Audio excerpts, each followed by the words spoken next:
Hey guys, আমার চ্যানেলে তোমরা সবাই কেমন আছো? আশা করি অনেক অনেক ভালো আছো। তো তোমাদের সাথে আবার একটা ইন্টারেস্টিং ব্লগ নিয়ে চলে এলাম। তো আজকে হচ্ছে শনিবার আর আমাদের এখানে পুজো আছে, সেটাই আমি তোমাদেরকে দেখাবো। আমি আরেকটু পরে পুজোতে যাব রেডি হয়ে। এখন প্রায় বাজে দুপুর 2টা এরকম হবে। তো আজকের ভিডিওটা স্কিপ করবে না কেউ, সম্পূর্ণটা দেখো আর দেখতে থাকো। আর যারা যারা আমার চ্যানেলে নতুন আছো অবশ্যই সাবস্ক্রাইব করবে, বেল বাটন টাচ করে অল নোটিফিকেশন অন করবে, তাহলে তোমরা ভিডিওটা আজকে দেখতে থাকো।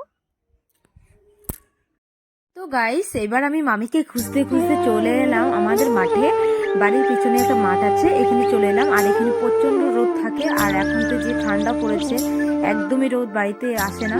তো মামি এখানে মাঠে বসে আছে, তো মামিকে খুঁজতে খুঁজতে আমিও চলে এলাম। এবার আমিও কিছুক্ষণ এখানে বসে থাকবো, কারণ প্রচন্ড ঠান্ডা লাগছিল। আর বেশিক্ষণ থাকবো না, চলে যাব, কারণ আর কিছুক্ষণ পর রেডি হবো। তো আমরা এখন সন্ধ্যা হয়ে গেছে, আমি রেডি পুরো হয়ে গেছি। এখন সন্ধ্যা 6:30